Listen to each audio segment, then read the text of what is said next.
Hello and welcome to Midlife Magic, a unique channel for unique women. I'm so excited that you're here today, and I can't wait for what I've got to share with you. For right now, though, I'd like to ask you to get grounded in the here and now, either with your favorite crystal and in between your hands, bring to heart center, or imagining your legs are tree roots, or one of the many other ways to get grounded. Whichever works for you. That's what we're all about. What works in your life and in your lifestyle and is easiest for you to accomplish. Today, we're going to talk about crystal gridding. Crystal gridding is super exciting. I'll take you through the steps. I won't actually be showing you, but if you have any, after you've watched this and Googled grids or whatever, and you have any questions, just be sure, jump on my Facebook group, Crystal Cravings, and I'll be more than happy to answer any questions that you might have. So crystal grids have been around for many, many years, probably forever, whatever forever is. And many cultures have incorporated crystal grids into their lifestyle or their ceremonies or rituals. Some of the more famous that you might know of are the world peace grids or medicine wheels of the Native Americans, or Stonehenge is a grid of a sort. So what are crystal grids? Well, they're a geometric arrangement of crystals. It's a pattern. So there's so much in nature that's all about patterns. Think of seashells, tree trunks, trees. So you'll see continuous patterns. And that's what crystal grids are actually, is they're a pattern of crystals that are put into a geometric form. And a lot of the more common or popular ones are the flower of life or Metatron's cube. If you can see right behind me on the wall, that is like a crystal grid of sorts. And what do they do? Crystal grids focus the energy of the crystals. So if you have one crystal, it's got power. But if you have a pattern of crystals, it's got that much more power. Crystal grids help with intentions. They have many, many benefits that we'll talk about more in a bit. They can enhance your life, your surroundings, can change the energy of your person or change the energy of your surroundings. When you are thinking about your crystal grid, you want to make sure you have specific focus and intention. So if you want to increase abundance, then that would be your intention.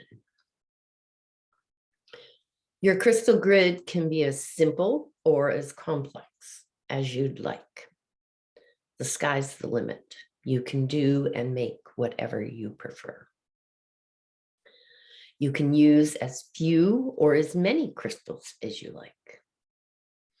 You can use the geometric templates like what I talked about, the flower of life or Metatron's cube. There's so many out there. Or they can be freeform. Freeform is actually really a lot of fun. But again, you're only as limited by what your imagination will allow you. I love freeform grids and I love the template grids.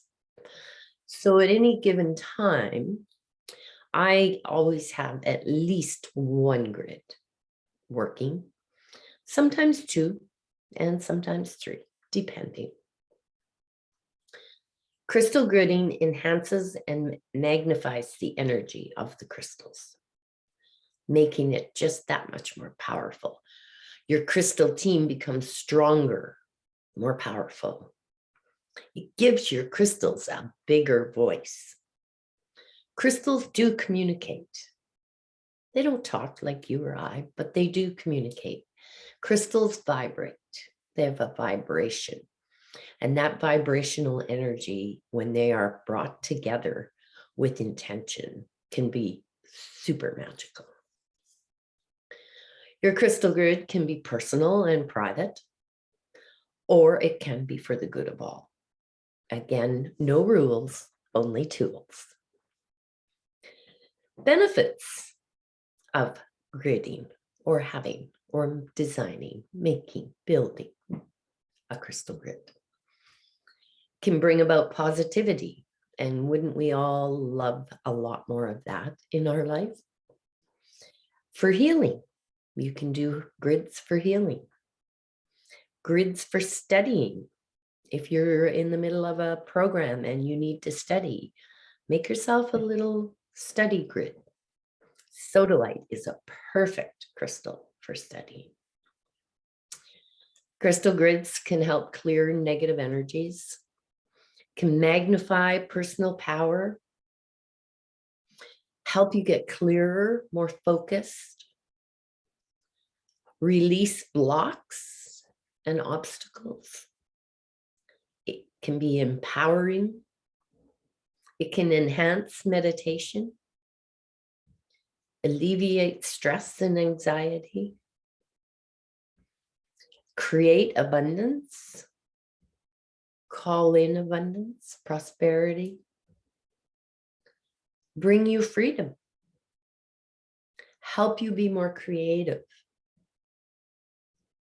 calm the environment, expand the opportunities, any kind of expansion. Crystal grids can be used for almost anything that you can think of. So if you're looking at abundance, crystals for abundance would be your green crystals: jade, green aventurine, malachite.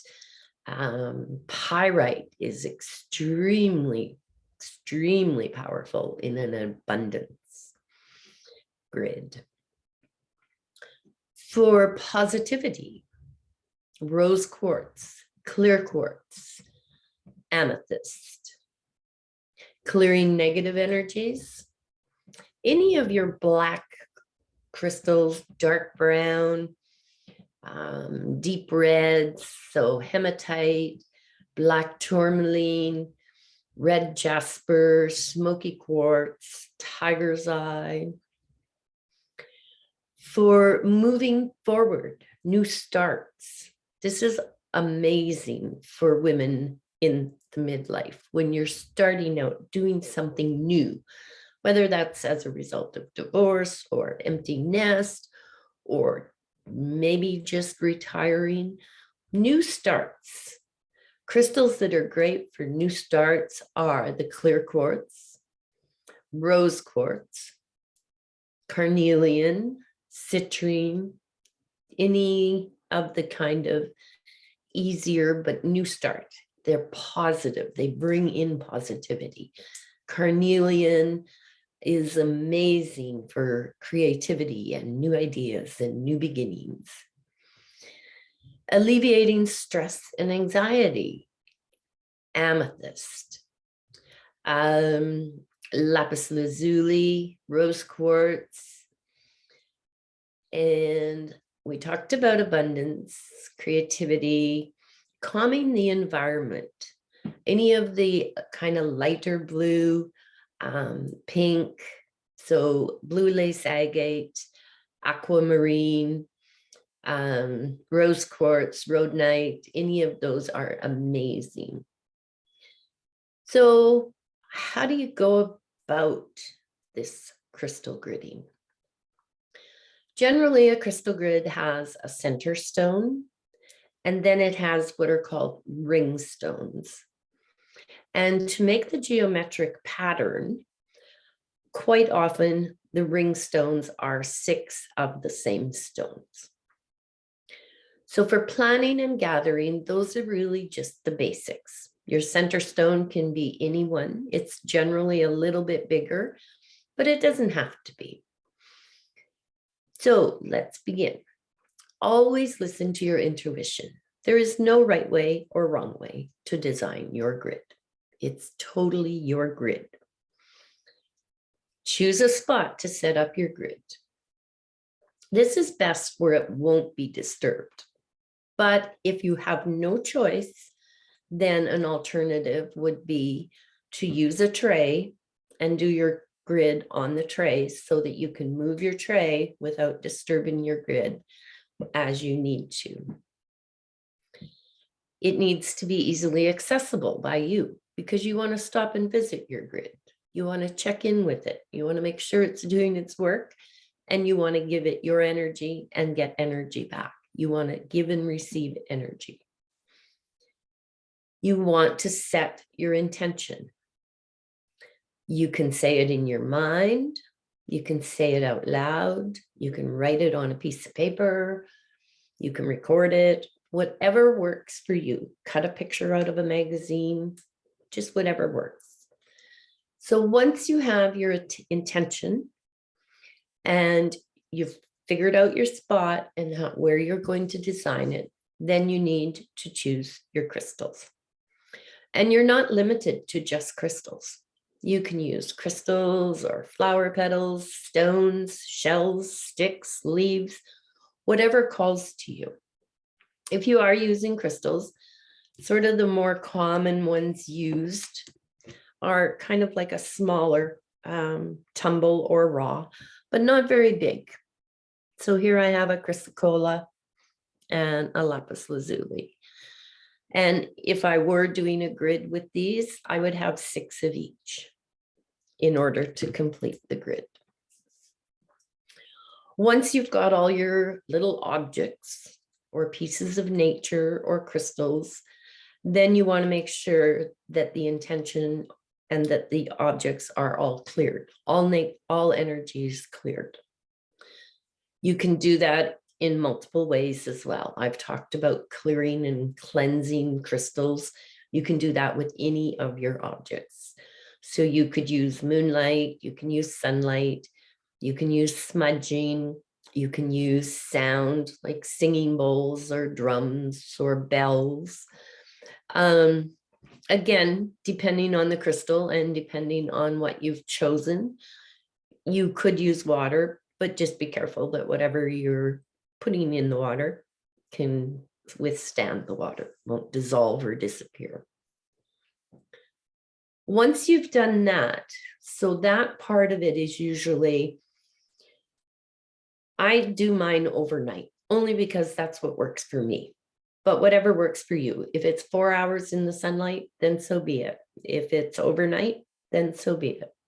You can put it outside, you can put it on the windowsill for the moonlight, just whatever is easy and accessible. Once you are ready to start to design your grid, you want to take a few minutes and find stillness. Go within and find some stillness. Calm down that monkey mind, give them a little bit of a vacation, tell them to come back later. So clear your mind. Make sure you're clear on your focus and your intention. You know what you want the crystal grid to help you with. You can meditate. I generally I've got one crystal, and I should have brought it, sorry, but this one will work. So it has a lot of inclusions, and you just take a few minutes and sit with your crystal and kind of gaze into it, connect with it, look for messages, and keep a focus on the plan for your crystal grid. Excuse me. So now we're at the point where we want to make our crystal grid. So continue to focus on your intention throughout the gridding process. So the first thing you're going to do is, or let me back up. The way I do it, but you make your own way, is I set my center stone. And quite often it'll be a bit larger, as I mentioned, And it could be like a clear tower, or another one that I use quite often for my creativity grid is orange calcite. And it doesn't have a tower. It's kind of just a jagged piece of crystal. So you're going to place your focus stone in the very center of your grid, keeping your intention clear. If you have your intention written down, you can, or if you have a photo of it, or written down, or a photo, you can place your paper or your picture under your center stone, and that will help to magnify it as well. You're then going to place your second ring crystals. So once you see the template, you will see that there are the 6 spots. It's very, very clear on a template, especially on the flower of life. It'll be at the center of each of those flowers. Then, keeping your intention still very clear and your focus very clear, you will place your third ring crystals. And depending what your grid is for, will determine which crystals you will use. So you can Google it, or as I said, just send me a message through Crystal Cravings, my Facebook group, and I'll be happy to give you any help I can. You can use points, and this one is big, and the ones I generally use are small, very much smaller than my baby finger. But you can use crystal points, either only one end point or both ends, whichever. And by using the points, you amplify the energy between the crystals. So it's like making a little connection. I think the kids used to have a thing called Connects or something. Connects is much like crystal gridding. Use the points as amplifiers between the crystals to link the crystal to the next crystal to the next crystal. If you want to bring the energy in, you want the energy points coming in. If you want the energy to go out, you want the points to go out. Once all of your crystals have been placed, and I only mentioned a third ring, you can do 4, 5, 10 rings if you want. Depends how big you want it. Once you've got your crystals all placed, then it's time to activate the grid. And the common or the practice that I use is I take a point and I start at center and I go out to the first ring, first stone in the east. And then I come back and then I go out to the next stone, first ring, second stone, back to center. And I do that clockwise around my first ring. Once that's complete, then I am back at center and I go out to my third ring in the east and I come back and then I go out all the way around till I've completed the entire grid, whether it's 1 ring, 2 rings, or 5 rings, and always coming back to center. You might find that after you've done a few grids that you might modify that, or you might find something different on Google that feels more like how you would like to do it. Just remember, no rules. So now we've got our grid activated. You can, if you want, seal it by just doing the outer circle 3 times with your point. After all of it's been activated and it's settled, then you want to take the time to connect with your grid.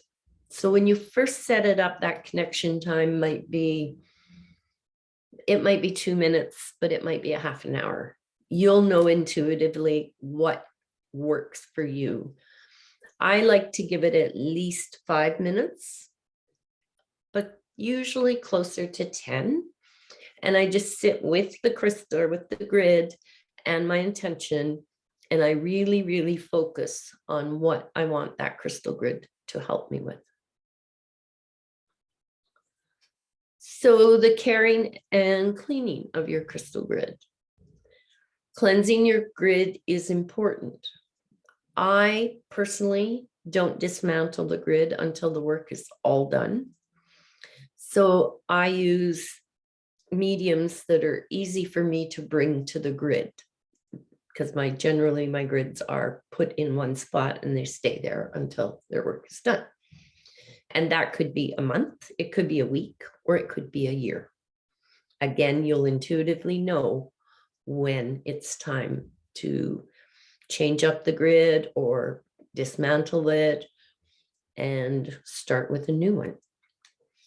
So how can you cleanse them without disturbing them? Sound is super, super easy, super convenient. You don't have to have all the bells and whistles, but you can use bells, you can use a drum, you can use singing bowls, or you can do something as simple as clapping your hands. Smudging is another one that is easy and convenient. Not everybody likes the smoke, or not everybody is allowed to smudge, depending on where you live. So there are smudging sprays that you can get that you could just mist over the grid, because you aren't physically cleaning it, you are energetically cleaning it. So you want to use cleansing tools that will clear the energy, which is why bells can be so great. Any kind of light Brazilian kind of temple bell that kind of has that really pretty tinkle will help break up any energy that may be getting stuck within your grid. If your grid, depending on how long it's there, and your dusting habits, so we're not going to talk about mine, but a crystal grid, the easiest way to physically clean it without disturbing it is to just get a fluffy makeup brush and just dust it like a feather duster. The reason the feather duster will work depending on your feather duster, but it can also sort of move the crystals here and there and everywhere. If a crystal does happen to move a little bit, don't worry, it's not the end of the world. So in closing, gridding is one of the greatest tools of the crystal universe, so to speak. It is amazing for magnifying and enhancing all of the energy. It makes things happen faster. It can help with so many things that may be blocking you or stopping you from moving forward or being positive. It can help release and remove negative energies from around you, from your home, from your surroundings, your workplace. Doesn't matter how big or how small they are. You can make them this big if you want. You can make them this big. It's such a fun and amazing way to bring super energy and amazing changes and just magic into your crystal world.